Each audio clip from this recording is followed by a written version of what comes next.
that's forced. Once an area is Islamicized, it has surrendered to Islam. So that's where you get this idea of to cause to make peace, to surrender to God, to Islam, to however you put it. So that's part of the situation in the world today that one is working on, and that comes right out of these verb forms here. So it's interesting to study the languages and get the actual verb forms. For instance, someone who has surrendered, you can maybe say you surrender to God, surrender your will to God, or surrender to the Muslim community, whichever. By the way, you know also there's no apostatism in Islam. Apostatism from Islam is punishable by death. Once you're in Islam, you can't leave it. Now, a lot of people don't realize that. A lot of young women I've met even on this campus who have come to me and asked me situations. I've met a young man who's Muslim background and they're going to go home to his country. I said, well, no one's going to probably do anything to you, but you know, once you're in Islam, that's it. You can't leave Islam. You can come to America and maybe leave it, but you can't leave it in the home country. Theoretically, there are less stringent and more stringent countries, but the more extreme countries, that is the way it is. So they've asked me, I said, just be aware of what you're dealing with, because you're not dealing like in America. You just move around from religion to religion, no one bothers about it. You can't do that. It's part of, and this is something that's never advertised, of course, and I didn't mean to bring it up, but I'm talking how the language works, really, so that comes out. That was just an article 3 days ago in Los Angeles Times that made me think of this, because that was what the article was about. The guy was complaining about how the Pope was treated in Constantinople, that he couldn't pray in what had formerly been the most famous church in the Byzantine Empire.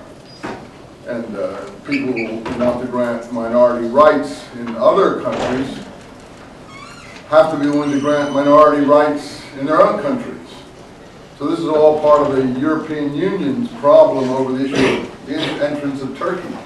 Are they going to protect minority rights? Well, Islam does protect minority rights to an extent.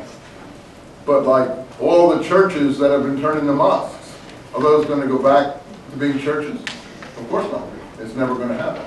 And so on and so forth. So these are the issues that the Europeans are dealing with. I'm not saying one is right, one is wrong. I'm just saying these are the struggles. That's what this article was about. This person was a Christian, so he was protesting about that. I don't really. I have neither. There's a famous Arab proverb from the Arab poetry.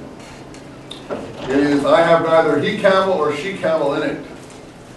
Meaning, I don't have anything in that particular discussion. So I don't have a position on it. In other words, I love to say that. People say, what are you talking about, Professor Eisenman? It's from a classical Arab poetry in one of the feuds that was of the various Bedouin tribes, and it was, I have neither he camel, or I'm sure in Arabic it would be more elegant, but in English it works out nice. I have neither he camel or she camel in it. In other words, I'm out of that particular debate. In any event, someone who does Islam, therefore, these languages is a Muslim. So you just add the prefix mu onto the SLM, put it in the same way, and you've got someone who practices Islam.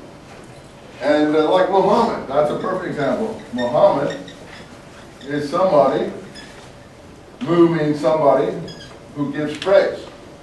Who gives praise. So, Hamad is, the root is to praise.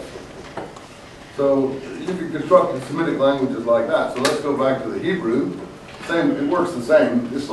Arabic is a richer language than Hebrew because it was used orally more than Hebrew. Hebrew was frozen in a written form about maybe 8th century BC and didn't develop orally as much as Islam didn't go into writing, or rather Arabic didn't go into writing until about the 7th century AD. So it had a much more rich development. So the vocabulary in Arabic is around 4 or 5 times the vocabulary in Hebrew.